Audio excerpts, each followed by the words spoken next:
Good morning to all of you. Welcome in knowledge and channel. आप इस channel को अधिक से अधिक शेयर एंड सब्सक्राइब करें, जिससे आपको क्लास 9th और 10th का कंप्लीट साइंस और मैथ का वीडियो मिल सके। अगर आप इस चैनल को एक बार देखोगे तो आप कंफर्म है कि इसमें साइंस और मैथ में आपको कहीं से कोई प्रॉब्लम नहीं आएगा। तो यहाँ पे क्लास 9th का एक important chapter fundamental unit of our life के बारे में स्टडी करेंगे। तो fundamental unit of our life के बारे में हम क्या स्टडी करते हैं। तो जैसे एक हाउस को देखते हो तो हाउस क्या होता है, छोटे छोटे ब्रिक्स से बना होता है। उसी तरह यहाँ पे कोई भी मान लो मटेरियल है, वो छोटे छोटे पार्टिकल से मिलकर बना रहते हैं, जिसको हम क्या कहते हैं, एटम कहते हैं।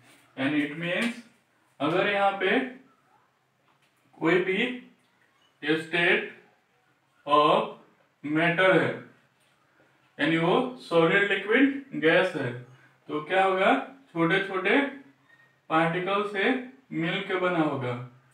ये जो छोटे छोटे पार्टिकल होता है उसको हम क्या कहते हैं, एटम कहते हैं।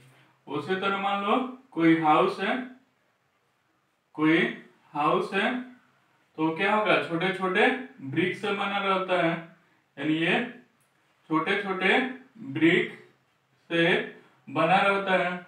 उसी तरह यहाँ पे मान लो कोई प्लांट है तो ये भी क्या होगा, छोटे छोटे पार्टिकल से मिलकर बना होता है। तो इन छोटे छोटे पार्टिकल को हम क्या कहते हैं, सेल कहते हैं। तो यहाँ पे याद रखना कि ये जो स्टेट ऑफ मैटर और हाउस है, यानी ब्रिक भी किससे मिलकर बना होता है, एटम से। क्योंकि अकॉर्डिंग टू केमिस्ट्री जानते हो इस दुनिया में कोई ऐसा ऑब्जेक्ट नहीं है जो एटम से मिलके नहीं बना है। लेकिन एटम तुम्हारा क्या होता है, नॉन लिविंग होता है, और सेल तुम्हारा क्या होता है, लिविंग होता है। तो याद रखना कोई भी नॉन लिविंग ऑब्जेक्ट है तो उसका सबसे स्मॉलेस्ट पार्ट क्या होता है, एटम होता है। लेकिन अगर लिविंग ऑब्जेक्ट है तो उसका सबसे स्मॉलेस्ट पार्ट तुम्हारा क्या होता है, सेल होता है। लेकिन ये भी एक याद रखना कि सेल भी तुम्हारा क्या होता है, बहुत सारे एटम से मिलके ही तुम्हारा क्या होता है, सेल का फॉर्मेशन होता है। लेकिन एटम तुम्हारा नॉन लिविंग होता है और सेल तुम्हारा क्या होता है, लिविंग होता है। तो अब यहाँ पे जानेंगे सेल का डेफिनेशन। तो the structural and functional unit of our life is known as cell. यानी सेल क्या होता है, structural and functional unit of our life होता है। क्योंकि यहाँ पे सेल से तुम्हारा क्या होता है, हमारे बॉडी का फॉर्मेशन। यानी अगर मान लो हैंड है तो हैंड भी क्या है, बहुत सारे सेल से मिलकर बना है। तो बहुत सारे सेल मिलके हमारे बॉडी को क्या दिए, स्ट्रक्चर दिए हैं। तो इसलिए इसको हम क्या कहते हैं, स्ट्रक्चरल। और सभी पार्ट का फंक्शन क्या है, अलग अलग है। तो इसलिए structural and functional unit of our life को हम क्या कहते हैं, सेल कहते हैं। अब यहाँ पे डिस्कवरी ऑफ सेल, याद रखना सेल एक लैटिन वर्ड है जिसका मीनिंग होता है स्मॉल हाउस। तो यहाँ पे एक साइंटिस्ट था इन 1665, Robert Hooke discovered cell by the help of cork। और cork कहाँ से मिलता है, तो प्लांट से मिलता है। यानी जैसे प्लांट का जो अब आउटर लेयर हटाते हैं तो उसके जो इनर वाला पार्ट होता है, आउटर लेयर का जो इनर वाला पार्ट होता है, उसी को हम क्या कहते हैं, कॉर्क कहते हैं। तो यहाँ पे रॉबर्ट हुक ने क्या किया था कि यहाँ पे एक कॉर्क को लिया, यानी कॉर्क और प्लांट को लिया, और इसको जब ये मान लो आई है, और यहाँ पे किसके हेल्प से देखा, माइक्रोस्कोप। क्योंकि सेल तुम्हारा क्या है, बहुत छोटा छोटा है। तो छोटे छोटे ऑब्जेक्ट को देखने के लिए हम किसका यूज करते हैं, माइक्रोस्कोप का। तो इसने क्या देखा कि इसमें स्मॉल बॉक्स दिखाई दिया, यानी इसमें छोटे छोटे बहुत सारे स्मॉल बॉक्स दिखाई दिया। तो इसी स्मॉल बॉक्स को उन्होंने क्या नाम दिया, सेल नाम दिया। तो यहाँ पे याद रखना कि रॉबर्ट हुक ने सेल को कैसे डिस्कवर किया था। तो यहाँ पे इसको क्या किया, माइक्रोस्कोप से देखा, तो इसमें बहुत सारे छोटे छोटे स्मॉल बॉक्स दिखाई दिया, उसी स्मॉल बॉक्स को इन्होंने क्या नाम दिया, सेल। अब यहाँ पे on the basis of number of cell, जो ऑर्गेनिज्म होता है वो दो टाइप का, एक होता है यूनिक सेलुलर और एक होता है multi cellular.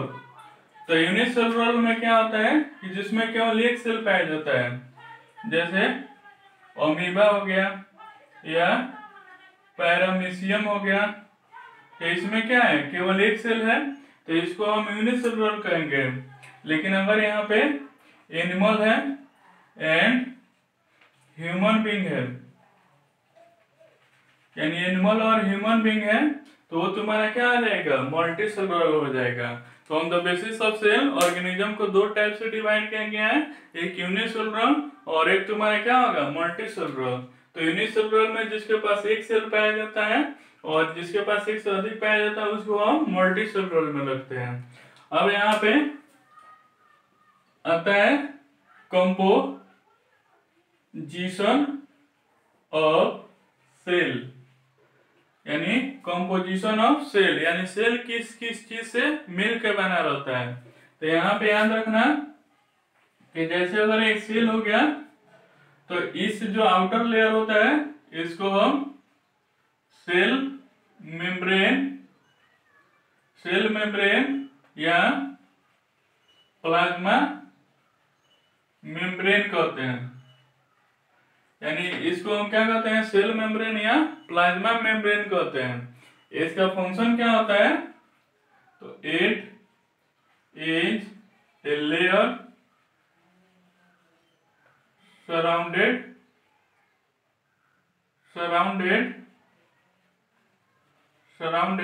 by cytoplasm and it allow to exchange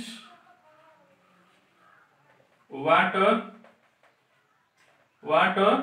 mineral and other nutrient। यानी ये क्या करता है, फ्रॉम सराउंडिंग, यानी सेल के आसपास जो सराउंडिंग है, तो सेल को लिविंग रहने के लिए क्या चाहिए, न्यूट्रिएंट चाहिए। तो सराउंडिंग से न्यूट्रिएंट को सेल के अंदर ले जाने का काम कौन करता है, सेल मेम्ब्रेन या प्लाज्मा मेम्ब्रेन। कभी कभी ये क्या करता है, डिसअलाउ भी करता है। तो इसलिए ये किससे मिलकर बना रहता है, it is made up of semi permeable membrane, जिसको एसपीएम कहते हैं। तो सेमी परमिएबल मेम्ब्रेन का फंक्शन होता है कि इसमें जो भी इम्प्यूरिटी प्रेजेंट रहता है उसको बाहर ही रख देता है, और जो उसमें प्योर सबस्टेंस रहता है उसको सेल के अंदर इंटर करता है। तो इसलिए ये किससे मिलकर बना रहता है, सेमी परमेबल मेम्ब्रेन से। तो जो इम्प्यूरिटी रहता है वो बाहर ही रह जाता है, और इसमें जो प्योर सबस्टेंस होता है वो सेल के अंदर चला जाता है। तो ये आया। उसके बाद इसके अंदर एक फ्लूइड पाया जाता है, यानी इसके अंदर एक फ्लूइड भरा रहता है, एक फ्लूइड। तो इस फ्लूइड का नाम क्या होता है, साइटोप्लाज्म। तो याद रखना कि ये fluid fill inside the cell, यानी सेल के अंदर जो फ्लूइड रहता है उसको हम क्या कहते हैं, साइटोप्लाज्म। उसके बाद सबसे मोस्ट इंपोर्टेंट, इसके बीच में यानी सेंटर में क्या प्रेजेंट रहता है? न्यूक्लियस, जिसको हम क्या कहते हैं? ब्रेन और सेल के नाम से जानते हैं। ब्रेन ऑफ सेल का मतलब क्या हुआ कि जैसे ब्रेन हमारा क्या करता है, पूरे नर्वस यानी पूरे नर्वस सिस्टम यानी पूरे बॉडी को हमको हमारे कंट्रोल करता है कि कहाँ पे कौन सा फंक्शन करना है। तो सेल का अंदर पे कहाँ पे कौन सा फंक्शन होगा या किस पार्ट में कौन सा वर्क होगा, उसको कौन कंट्रोल करता है? न्यूक्लियस। इसलिए इसको हम क्या कहते हैं? ब्रेन ऑफ सेल के नाम से जानते हैं। तो यहाँ पे न्यूक्लियस के अंदर तुम्हारा क्रोमेटिन मटेरियल होता है, यानी न्यूक्लियस के अंदर तुम्हारा क्या होता है? क्रोमेटिन मटेरियल होता है। तो क्रोमेटिन मटेरियल क्या करता है?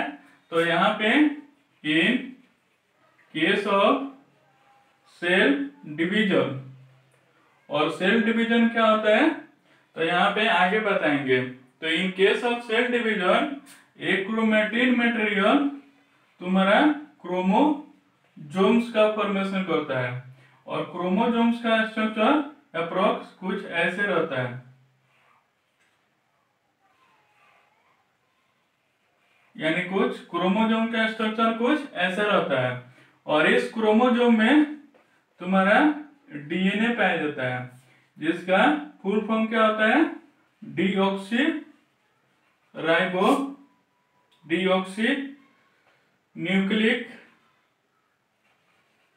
न्यूक्लिक एसिड, यानी यहाँ पे इसका नाम क्या होता है? Deoxy nucleic acid. और यहाँ पे इसके स्ट्रक्चर कुछ ऐसे होता है,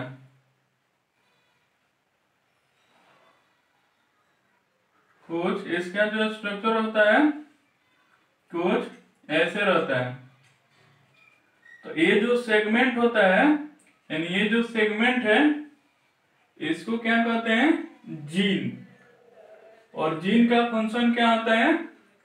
तो जो यहाँ पे पेरेंट से उसके ऑफ स्प्रिंग में, यानी पेरेंट से उसके चिल्ड्रन में जो कैरेक्टर ट्रांसफर होता है, जिसको आगे क्लास 10th में पढ़ेंगे हेरिडिटी एंड इवोल्यूशन में, कि अगर पेरेंट से उसके ऑफ स्प्रिंग में यानी उसके चिल्ड्रन में अगर कैरेक्टर ट्रांसफर होता है तो उसके लिए रिस्पॉन्सिबल कौन होता है? जीन होता है। कैरेक्टर का मीनिंग होता है कि अगर किसी के पेरेंट का आई अगर ब्लू है तो उसके सन या डॉटर का आई भी तुम्हारा क्या होता है? ब्लू। यानी पेरेंट का कैरेक्टर अगर ऑफ स्प्रिंग में सेक्सुअल रिप्रोडक्शन के द्वारा अगर ट्रांसफर होता है तो वो उसके लिए कौन सा रिस्पॉन्सिबल होता है? जीन रिस्पॉन्सिबल होता है। उसके बाद ये सेल मेम्ब्रेन, फ्लूइड और न्यूक्लियस। इसके बाद और भी प्रेजेंट रहता है, जैसे वैक्यूल हो गया, उसी तरह यहाँ पे माइटोकॉन्ड्रिया हो गया, क्रोंडिया हो गया। तो ये दोनों यानी इन तीनों को छोड़ के रेस्ट जो भी प्रेजेंट होते हैं उसको हम क्या कहते हैं? सेल ऑर्गेनेल्स, यानी इसको हम क्या कहते हैं? सेल ऑर्गेनेल्स कहते हैं, जिसके बारे में हम आगे स्टडी करेंगे। अब यहाँ पे नेक्स्ट इसमें पढ़ेंगे सेल थ्योरी के बारे में, यानी न्यू सेल का फॉर्मेशन कैसे होता है उसके बारे में। तो यहाँ पे नेक्स्ट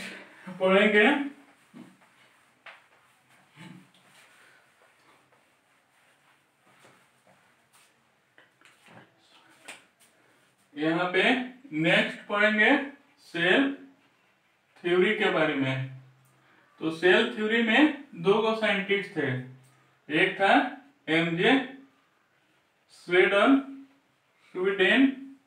और एक था टी स्वान, यानी एक था एमजे स्वीडन और एक था टी स्वान। तो एमजे स्वीडन जो था वो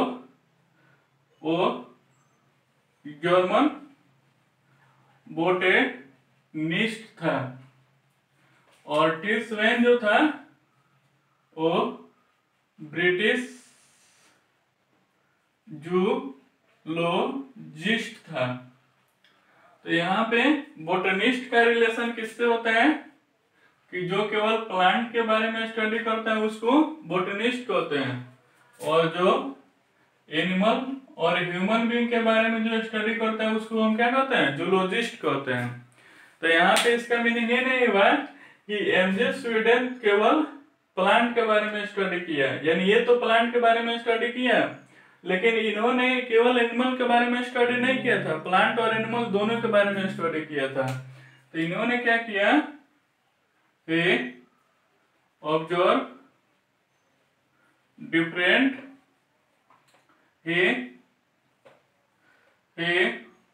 study different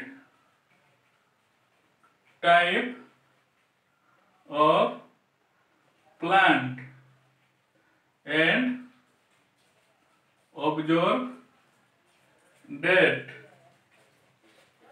different type of cell of plant, he observed that different type of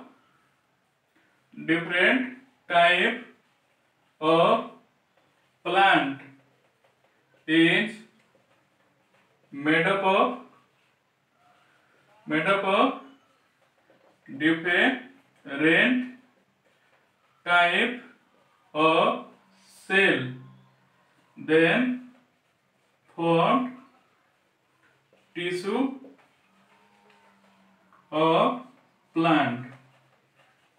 यानी इन्होंने क्या बताया कि जो डिफरेंट टाइप ऑफ प्लांट है वो डिफरेंट टाइप ऑफ सेल से मिल के बना रहता है, और जब डिफरेंट टाइप ऑफ सेल यानी ग्रुप ऑफ सेल मिलेगा तो तुम्हारा क्या होगा, टिश्यू का फॉर्मेशन होगा। तो इन्होंने ये बताया, इन्होंने क्या बताया कि plant and animal are made up of cell and product of cell।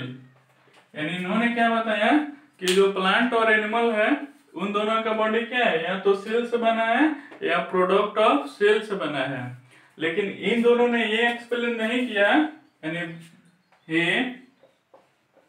could not explain how new cell is formed। यानी जैसे यहाँ पे बहुत सारे सेल मिल के तो तुम्हारा टिश्यू का फॉर्मेशन कर रहा है, तो यहाँ पे न्यू सेल का फॉर्मेशन कैसे हो रहा है इसको एक्सप्लेन इन्होंने नहीं किया। तो इसको कौन, इसके ड्रॉबैक को कौन दूर किया, तो एक रुडोल्फ विर्चाउ एक साइंटिस्ट का नाम था। तो इन्होंने क्या बताया कि new cell is formed by cell division. यानी न्यू सेल का फॉर्मेशन कैसे होता है, तो सेल डिवीजन के द्वारा। तो याद रखना है कि सेल थ्योरी को कौन दिया था, एमजे स्वीडन, और यहाँ पे टी स्वेन ने। तो यहाँ पे सेल थ्योरी जब यहाँ पे फ्लॉप हो गया, यानी सेल थ्योरी रॉन्ग हो गया, तो उसको रॉन्ग कौन किया, तो रुडोल्फ विर्चाउ ने। और उन्होंने क्या बताया कि न्यू सेल का फॉर्मेशन कैसे होता है, तो सेल डिवीजन के द्वारा। तो यहाँ पे जो सेल डिवीजन होता है उसको जनरली 3 होता है, यहाँ पे हमको 2 के बारे में स्टडी करना है। एक कहता है माइटोसिस और एक होता है मियोसिस। यानी एक होता है माइटोसिस और एक होता है मियोसिस और एक होता है एमाइटोसिस। तो हमको केवल माइटोसिस और मियोसिस के बारे में स्टडी करना है। तो माइटोसिस में याद रखना कि इसमें स्टडी ऑफ रूट के बारे में, यानी इसमें रूट के बारे में स्टडी करते हैं, और इसमें स्टडी ऑफ एंथर के बारे में स्टडी करते हैं। यानी इसमें हम एंथर के बारे में स्टडी करते हैं। एंथर जो होता है रिप्रोडक्टिव पार्ट ऑफ फ्लावर होता है, और इसमें हम रूट के बारे में स्टडी करते हैं। तो माइटोसिस को हम क्या कहते हैं? Equational division. Equational division of cell. और इसको क्या कहते हैं? Reduction division of cell. यानी इसको कहते हैं इक्वेशनल डिवीजन ऑफ सेल और इसको कहते हैं reduction division of cell. Equational का मतलब इक्वल। तो याद रखना कि सेल पहले डिवाइड होता है ना, तो उसमें एक नोट में याद रखना कि पहले न्यूक्लियस डिवाइड होगा और उसके बाद तुम्हारा क्या होता है? सेल डिवाइड होगा। तो जब न्यूक्लियस डिवाइड होगा तो उसमें क्या होगा? क्रोमोसोम होंगे। तो क्रोमोसोम क्या होंगे? डिवाइड होंगे। तो यहाँ पे याद रखना कि जो सेल डिवाइड होता है उसको पेरेंट सेल कहते हैं और उससे जो सेल का फॉर्मेशन होता है उसको हम डॉटर सेल कहते हैं। तो यहाँ पे क्या होता है? इसको इक्वेशनल डिवीजन क्यों बोलते हैं?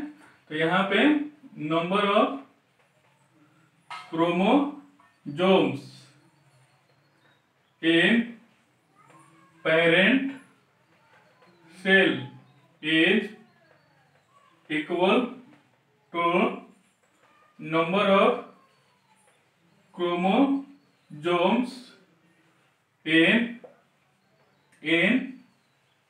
daughter cell। यानी यहाँ पे जो number of chromosome in parent cell है वो किसके इक्वल है? Number of chromosome in daughter cell के। और यहाँ पे क्या होता है? रिडक्शन इसमें कम होगा तो number of chromosomes in daughter cell is half of number of chromosomes in parent cell. यानी इसमें जो नंबर ऑफ क्रोमोसोम होता है वो पेरेंट सेल का तुम्हारा क्या होता है? हाफ होता है। अब यहाँ पे मान लो कोई ना कोई रीजन होगा जिससे सेल डिवाइड होगा, यानी माइटोसिस और मियोसिस के द्वारा कोई ना कोई रीजन होगा जिसके कारण सेल डिवाइड हो रहा है। तो इसका कॉज क्या है? तो इसका दो कॉज है, यानी एक होता है, यानी इसका दो कॉज है। एक तुम्हारा होता है कार्योप्लाज्मिक थ्योरी और एक होता है सरफेस वॉल्यूम थ्योरी। यानी रीजन ऑफ सेल डिवीजन को दो थ्योरी से हम समझेंगे। एक होता है कार्योप्लाज्मिक थ्योरी और एक होता है सरफेस वॉल्यूम थ्योरी। कार्योप्लाज्मिक थ्योरी को कौन दिया था? तो एक साइंटिस्ट था हर्टविग ने, यानी हर्टविग ने कार्योप्लाज्मिक थ्योरी को दिया था। तो कार्योप्लाज्मिक थ्योरी क्या है? तो इसको देखो, यानी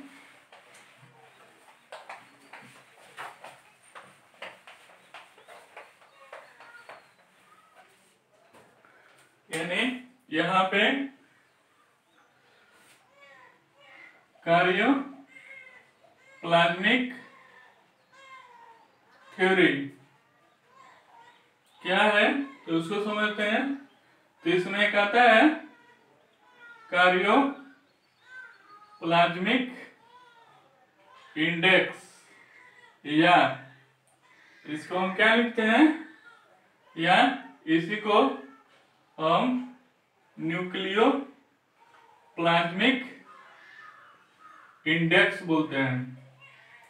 यानी यहाँ पे कार्योप्लाज्मिक इंडेक्स या न्यूक्लियोप्लाज्मिक इंडेक्स एक न्यूक्लियस के एबिलिटी को बताता है कि यहाँ पे न्यूक्लियस उस सेल के अंदर जो भी एक्टिविटी हो रहा है उसको कंट्रोल कर पाएगा या नहीं कर पाएगा।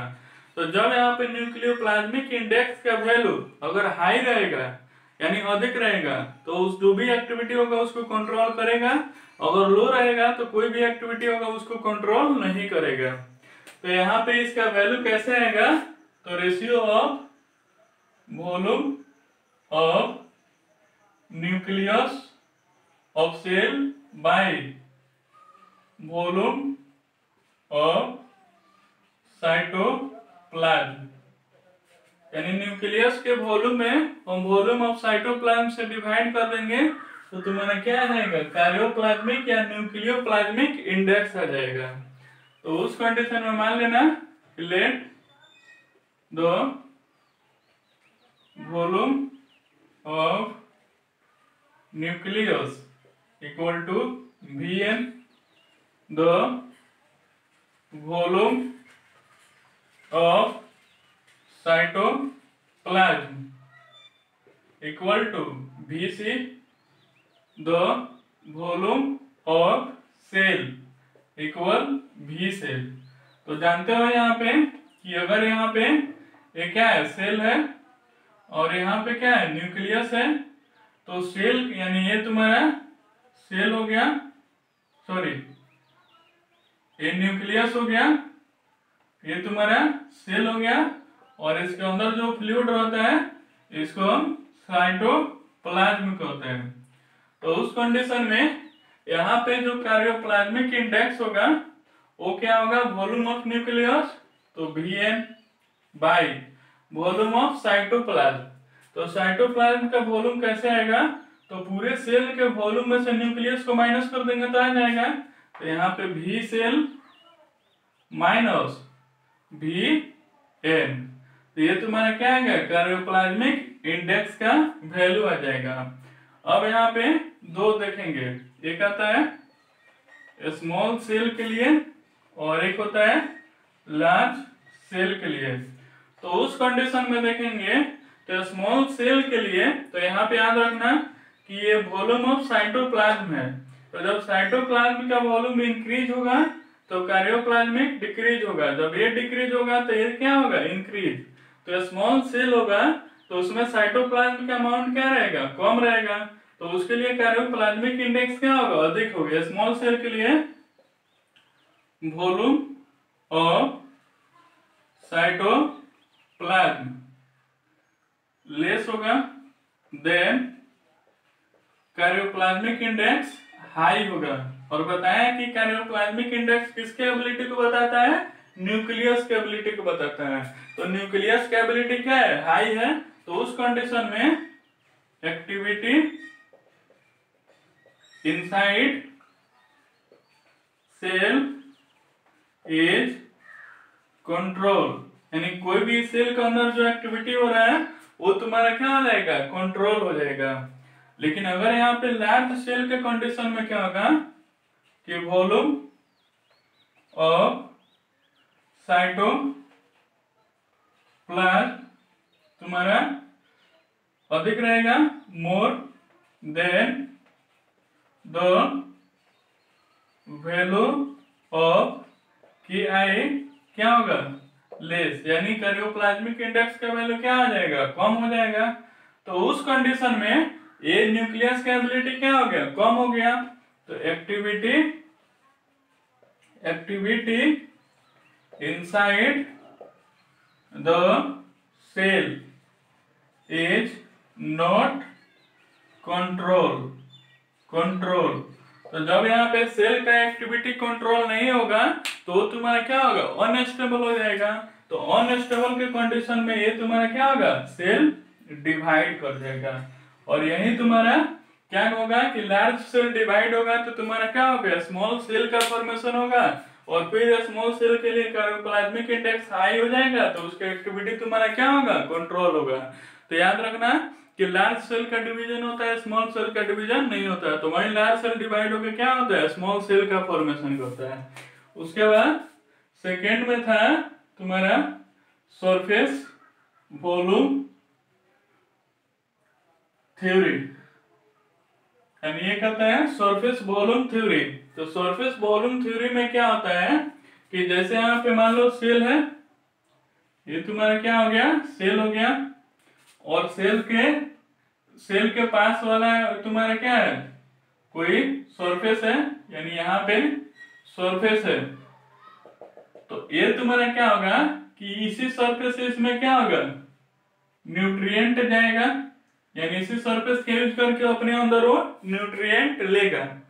उस कंडीशन में क्या होगा कि डे बाय डे तो सरफेस तो उतना ही है, और सेल तुम्हारा क्या होगा, इंक्रीज करते जा रहा है। तो उस कंडीशन में जो वॉल्यूम ऑफ सेल होगा वो ग्रेटर देन होगा वॉल्यूम ऑफ सरफेस के। तो कुछ समय ऐसा आएगा कि सरफेस तुम्हारा क्या आ जाएगा, खत्म हो जाएगा, और सेल तुम्हारा क्या हो जाएगा, अधिक हो जाएगा। तो उस कंडीशन में फिर सेल क्या हो जाएगा, डिवाइड हो जाएगा, तो फिर सरफेस का फॉर्मेशन होगा, फिर उसे न्यूट्रिएंट लेगा। तो यहाँ पे वॉल्यूम ऑफ सेल, तो यहाँ पे क्या होगा कि after some time surface is destroyed या फिनिश, यानी सरफेस क्या होगा, destroyed, then cell is divide and new cell is formed. तो उस कंडीशन में सेल क्या आ जाएगा, डिवाइड हो जाएगा, और तुम्हारा नया सेल का फॉर्मेशन हो जाएगा। तो इसमें याद रखना कि सेल थ्योरी क्या होता है। तो सेल थ्योरी को कौन रॉन्ग किया, तो रुडोल्फ विर्चाउ ने रॉन्ग किया, और उन्होंने क्या बताया कि न्यू सेल का फॉर्मेशन कैसे होता है, तो सेल डिवीजन के द्वारा। और सेल डिवीजन कितना टाइप का होता है, 3, माइटोसिस, मियोसिस एंड एमाइटोसिस। तो हमको 2 के बारे में पढ़ना है, माइटोसिस और मियोसिस के बारे में। तो ये आ गया, और उसके बाद हम जान गए कि माइटोसिस और मियोसिस होता है तो क्यों होता है। उसके बाद पढ़ेंगे शेप ऑफ सेल, यानी शेप ऑफ सेल। तो शेप ऑफ सेल का मीनिंग हुआ कि जैसे इस यूनिवर्स में क्या है, डिफरेंट टाइप ऑफ ऑर्गेनिज्म है, तो क्या सभी ऑर्गेनिज्म का जो सेल का शेप है वो सेम होता है, नहीं होता है। जैसे यहाँ पे एग्जांपल में एक मान लेना, एक यूनिक सेलुलर ऑर्गेनिज्म है, ऑर्गेनिज्म जिसको हम प्राइमिटिव ऑर्गेनिज्म भी कहते हैं। प्राइमिटिव ऑर्गेनिज्म यानी जो भी छोटे छोटे रहते हैं। तो इसका जो ये न्यूक्लियस होता है, और ये तुम्हारा सूडोपोडिया होता है, और ये क्या होता है, यूनिसेलुलर होता है। तो इसका जो सेल का शेप होता है वो फिक्स नहीं होता है, वो तुम्हारा क्या होता है, चेंजेबल होता है। उसी तरह यहाँ पे जो हमारा नर्वस सिस्टम है, नर्वस सिस्टम जिसमें कौन आता है, ब्रेन आता है, स्पाइनल कॉर्ड आता है और नर्व आता है, वो किससे मिलकर बना रहता है, न्यूरॉन से। और ये क्या होता है कि एक टाइप ऑफ सेल होता है जिसको टिश्यू चैप्टर में पढ़ेंगे। तो जैसे यहाँ पे इसका कुछ स्ट्रक्चर ऐसे होता है,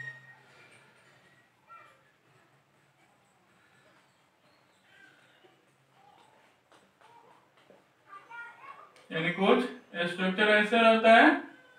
तो ये तुम्हारा क्या होता है, न्यूरॉन का स्ट्रक्चर होता है। तो याद रखना है कि सभी डिफरेंट ऑर्गेनिज्म है, तो सभी ऑर्गेनिज्म का जो सेल का जो साइज एंड शेप है वो तुम्हारा क्या होता है, डिफरेंट होता है। उसके बाद आता है ये न्यूक्लियर मेम्ब्रेन, यानी ये कहता है न्यूक्लियर मेम्ब्रेन होता है। तो न्यूक्लियर मेम्ब्रेन के लिए क्या होता है, तो यहां पे याद रखना कि लेयर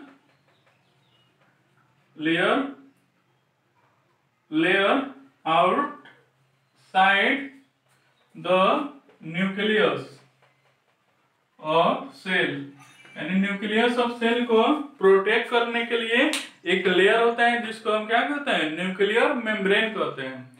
तो न्यूक्लियर मेम्ब्रेन में तुम्हारा एक प्राइमिटिव ऑर्गेनिज्म है, और एक थोड़ा वेल डिफाइंड ऑर्गेनिज्म है, वेल डिफाइंड ऑर्गेनिज्म।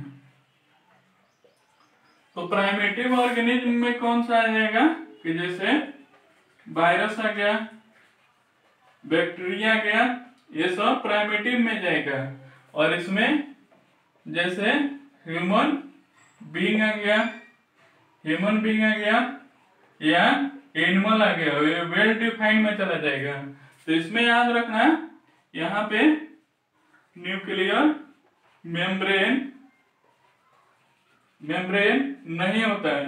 यहाँ पे क्या होता है, केवल अरेंजमेंट ऑफ न्यूक्लिक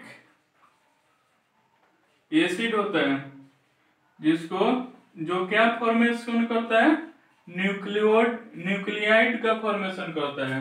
यानी यहाँ पे इसके पास न्यूक्लियर मेम्ब्रेन नहीं होता है, यहाँ पे क्या होता है, अरेंजमेंट ऑफ न्यूक्लिक एसिड होता है। और जब बहुत सारे न्यूक्लिक एसिड बने मिलेंगे तो क्या होगा, न्यूक्लियाइड का फॉर्मेशन होगा। वेल डिफाइंड ऑर्गेनिज्म होते हैं, उसके बाद double layer nuclear membrane present होता है। यानी इसके पास क्या होता है, double layer nuclear membrane present होता है। लेकिन यहाँ पे तुम्हारा न्यूक्लियर मेम्ब्रेन प्रेजेंट नहीं होता है, तो इसको याद रखना। उसके बाद आता है एक ऑस्मोसिस और एक होता है डिफ्यूजन।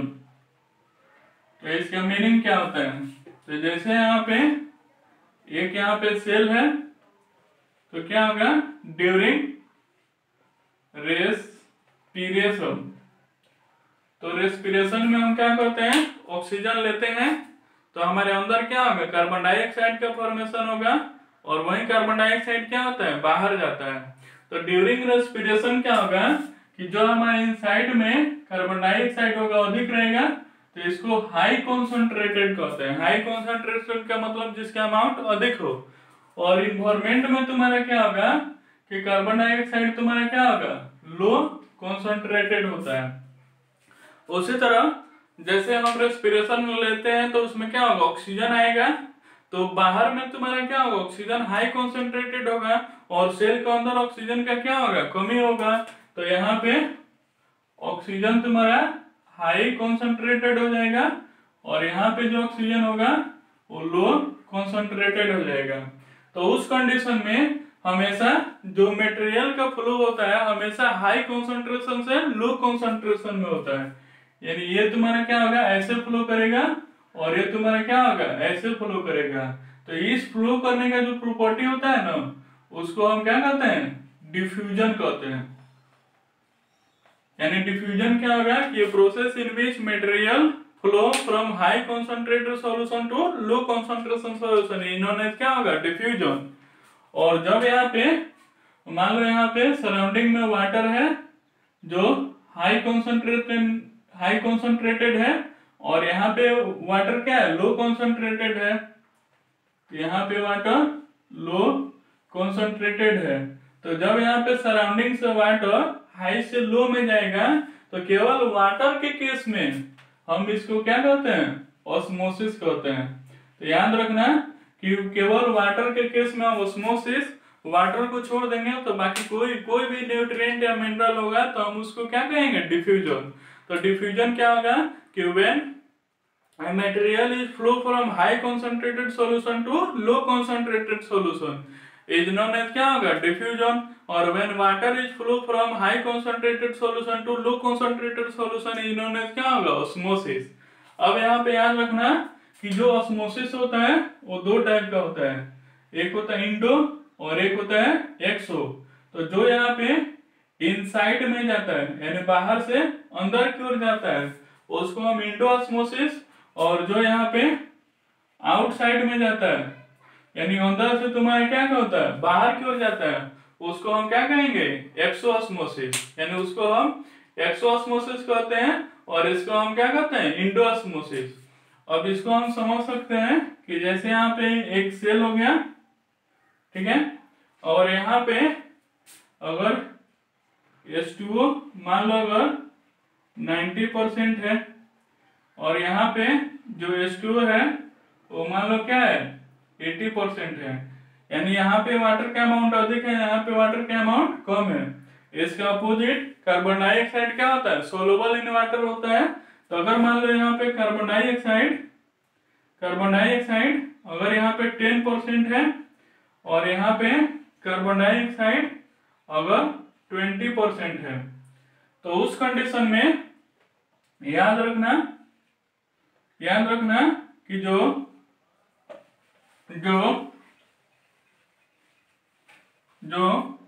सॉल्यूशन होता है वो किससे मिलकर बना होता है, सोल्यूट प्लस सॉल्वेंट से। यानी सॉलिड और सॉल्वेंट मिलेगा तो क्या होगा, सॉल्यूशन होगा। सॉल्यूट क्या होगा, जो कम अमाउंट में रहता है। सॉल्वेंट क्या होगा, जो अधिक अमाउंट में रहता है। जैसे वाटर एंड शुगर है तो शुगर क्या होगा, कम अमाउंट में रहता है। वाटर क्या होता है, अधिक अमाउंट में रहता है। तो शुगर क्या आ जाएगा, सॉलिड हो जाएगा। वाटर क्या हो जाएगा, सॉल्वेंट। तो जो सॉल्यूशन होता है वो 3 टाइप का रहता है। एक होता है हाइपोटोनिक, एक होता है हाइपरटोनिक और एक होता है आइसोटोनिक। यानी एक होता है हाइपोटोनिक, एक होता है हाइपरटोनिक, एक होता है आइसोटोनिक। हाइपोटोनिक क्या होता है कि जो डिल्यूट सॉल्यूशन होता है उसको हम क्या कहते हैं, हाइपोटोनिक कहते हैं। और जो कॉन्सन्ट्रेटेड सॉल्यूशन होता है उसको हम क्या कहते हैं, हाइपरटोनिक। और जब हम यहाँ पे अमाउंट ऑफ सोल्यूट इक्वल होता है अमाउंट ऑफ सॉल्वेंट के, तो इसको हम क्या कहेंगे, आइसोटोनिक। तो इसमें क्या होगा, अमाउंट ऑफ सोल्यूट लेस होगा। इसमें क्या होगा कि अमाउंट ऑफ सोल्यूट मोर होगा, यानी अधिक होगा। और इसमें क्या हो जाएगा कि अमाउंट ऑफ सॉलिड और सॉल्वेंट इक्वल होगा। तो इस कंडीशन में क्या होगा कि सॉल्वेंट वाटर और सॉलिड कार्बन डाइऑक्साइड, यहाँ पे सॉल्वेंट वाटर और सॉलिड ए। तो उस कंडीशन में देख रहे हैं तो इसमें सॉलिड का अमाउंट क्या है, कम है। तो सेल के इन साइड वाला जो सॉल्यूशन है इसको हम किस में रखेंगे, हाइपोटोनिक में। और जो सेल के सराउंडिंग का जो सॉल्यूशन है तो इसमें ये सॉलिड क्या है, अधिक है। तो इसमें किसको रखेंगे, हाइपरटोनिक में। तो उस कंडीशन में यहाँ पे क्या है कि हमेशा जो मटेरियल होता है हाई कॉन्सेंट्रेशन से लो कॉन्सेंट्रेटेड में जाता है तो ये वाला ऐसे जाएगा और ये वाला ऐसे आएगा। तो इसको हम क्या कहेंगे, एक्सोस्मोसिस। और इसको हम क्या कहेंगे, इंडोस्मोसिस, क्योंकि ये बाहर जा रहा है और ये अंदर आ रहा है। तो यहाँ पे जो वाटर का फ्लो होता है वो कहाँ से होता है, तो हाइपरटोनिक से हाइपरटोनिक में, यानी हाइपोटोनिक से हाइपरटोनिक में। लेकिन कार्बन डाइऑक्साइड कहाँ से आता है, तो हाइपरटोनिक से हाइपोटोनिक में। उसके बाद पढ़ेंगे कि उसके बाद है कि यहाँ पे जो सेल होता है वो 2 टाइप से होता है। एक होता है प्रोकैरियोटिक सेल और एक होता है यूकैरियोटिक सेल। प्रोकैरियोटिक का मतलब प्राइमेटिव, जो बैक्टीरिया और वायरस में पाया जाता है। और यूकैरियोटिक का मतलब जो वेल डिफाइंड ऑर्गेनिज्म में पाया जाता है। तो प्रोकैरियोटिक और यूकैरियोटिक में तो यहाँ पे याद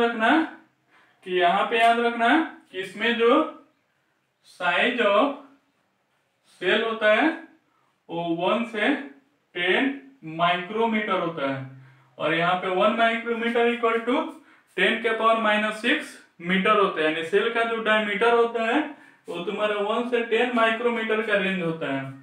और यहाँ पे जो साइज ऑफ सेल होता है वो तुम्हारा क्या आता है, 5 से 100 माइक्रोमीटर होता है।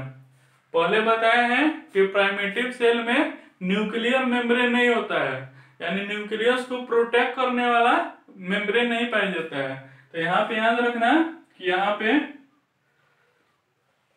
Do not have well defined nucleus, यानी यहाँ पे वेल डिफाइंड न्यूक्लियस नहीं होता है, लेकिन यहाँ पे वेल डिफाइंड न्यूक्लियस होता है। यानी यहाँ पे वेल डिफाइंड न्यूक्लियस होता है। तो जब यहाँ पे न्यूक्लियस नहीं होगा तो यहाँ पे क्या होगा, न्यूक्लियर मेम्ब्रेन नहीं होगा, उसके जगह पे क्या होता है, न्यूक्लियाइड होता है। तो यहाँ पे क्या होगा, यहाँ पे do not have nuclear membrane. तो न्यूक्लियर मेम्ब्रेन के जगह पे क्या रहता है, यहाँ पे न्यूक्लियाइड होता है। लेकिन यहाँ पे क्या होता है, यहाँ पे double layer nuclear membrane present होता है। यानी यहाँ पे double layer nuclear membrane present होता है। यहाँ पे क्या होगा कि यहाँ पे एक सिंगल क्रोमोसोम्स होता है, यानी इसके पास यूनिसेलुलर में जनरली आता है, तो इसीलिए सिंगल क्रोमोसोम होता है। और यहाँ पे क्या होता है, मोर देन वन क्रोमोसोम होता है, क्योंकि ये तुम्हारा क्या होता है, मल्टी सेलुलर होता है। तो इसलिए यहाँ पे क्या होता है, एक से अधिक क्रोमोसोम होता है। तो ये आ गया। उसके बाद बताए हैं कि सेल को छोड़ के, जैसे सेल में क्या होता है, कंपोजिशन ऑफ सेल, तुम्हारा साइटोप्लाज्म, सेल मेम्ब्रेन, न्यूक्लियस, इन तीनों को छोड़ के बाकी जो भी प्रेजेंट रहता है उसको हम क्या कहते हैं, सेल ऑर्गेनेल्स कहते हैं। तो यहाँ पे सेल ऑर्गेनेल्स इज ऑब्सेंट, और यहाँ पे क्या होता है, सेल ऑर्गेनेल्स इज प्रेजेंट। यानी यहाँ पे तुम्हारा सेल ऑर्गेनेल्स प्रेजेंट होता है, यहाँ पे नहीं होता है, और यहाँ पे क्या होता है, प्रेजेंट होता है। अब यहाँ पे ये आ गया। अब यहाँ पे जो यूकैरियोटिक सेल है वो क्या होता है, प्लांट और एनिमल में पाया जाता है। तो प्लांट और एनिमल का सेल भी क्या होगा, डिफरेंट होगा। तो इसीलिए यहाँ पे सेल जो है, एक साइड प्लांट सेल और एक साइड एनिमल सेल, यानी एक साइड तुम्हारा क्या आ जाएगा, प्लांट सेल, और एक साइड तुम्हारा एनिमल सेल। तो यहाँ पे सेल वॉल प्रेजेंट होता है। सेल वॉल क्या होता है, तो सेल को प्रोटेक्ट करने के लिए चारों तरफ एक प्रोटेक्टिव लेयर होता है, जिसको हम क्या कहते हैं, सेल वॉल कहते हैं। तो प्लांट में जो सेल वॉल बना रहता है वो किससे बना रहता है, तो it is made up of cellulose. यानी ये क्या है, सेलुलोज से मिलकर बना रहता है, जिसको डाइजेशन में क्या होता है, बहुत अधिक एनर्जी खर्च होता है। और उसके बाद जो एनिमल होता है, तो इसके बाद सेल वॉल प्रेजेंट होगा, तो cell wall is not present, यानी यहाँ पे सेल वॉल क्या होता है, प्रेजेंट नहीं होता है। उसके बाद इसके बाद इट है प्लास्टिड। प्लास्टिड क्या करता है, फोटोसिंथेसिस में हेल्प करता है, यानी फूड प्रिपेयर में हेल्प करता है। लेकिन यहाँ पे क्या होता है, एनिमल फूड प्रिपेयर नहीं करता है, तो इसलिए इट हैव नो प्लास्टिड, यानी यहाँ पे कोई प्लास्टिड नहीं होता है। यहाँ पे जो होता है, यहाँ पे लार्ज, यानी यहाँ पे जो होता है लार्ज सेंटर वैक्यूल होता है। वैक्यूल का फंक्शन क्या होता है, स्टोरेज में, यानी ये फूड को स्टोर करने में काम करता है। और ये लगभग 50 से 90% ऑफ पार्ट ऑफ सेल तुम्हारा क्या होता है, सेंट्रल वैक्यूल प्रेजेंट होता है। 10% में ही तुम्हारा अदर प्रेजेंट रहता है। और यहाँ पे लार्ज सेंट्रल वैक्यूल होता है, और यहाँ पे क्या होता है, स्मॉल सेंट्रल वैक्यूल होता है। उसके बाद जब यहाँ पे जब लार्ज सेंट्रल वैक्यूल बीच में आ गया, यानी 50 से 90% यहीं आ गया, तो न्यूक्लियस क्या होगा, मिडिल में नहीं रहेगा, थोड़ा साइड में चला जाएगा। तो यहाँ पे जो ये nucleus is present at the end of periphery. यहाँ पे पेरीफेरी का मीनिंग क्या है कि जैसे यहाँ पे सेल हुआ तो सेल में क्या हो गया, यहाँ पे वैक्यूल हो गया, जो 50 से 90% पार्ट यही है, तो वैक्यूल के साइड में ये प्रेजेंट रहता है, यानी न्यूक्लियस जो होता है वो मिडिल में नहीं रहता है, तो इसलिए इसको क्या कहते हैं, पेरीफेरी, यानी इस पोजीशन को हम पेरीफेरी कहते हैं। और यहाँ पे nucleus is present at the centre of cell, यानी यहाँ पे सेल हुआ तो इसके सेंटर में तुम्हारा क्या होता है, न्यूक्लियस प्रेजेंट होता है। तो ये गया। तो यहाँ पे आज हम स्टडी किए कि सेल क्या होता है, सेल थ्योरी क्या होता है, सेल डिवीजन क्या होता है, सेल डिवीजन का रीजन क्या होता है, और उसके बाद प्लांट सेल, एनिमल सेल और यूकैरियोटिक प्रोकैरियोटिक सेल में डिफरेंस क्या है। अब यहाँ तक अपने कोई भी साइड बुक से एक बार रिवीजन करना है, यानी एक बार सेल्फ स्टडी करना। कोई प्रॉब्लम होगा तो उसे कमेंट बॉक्स या मेरे व्हाट्सएप नंबर पे सेंड कर देना। और नेक्स्ट वीडियो में हम पढ़ेंगे कि सेल ऑर्गेनेल्स का फंक्शन क्या होता है।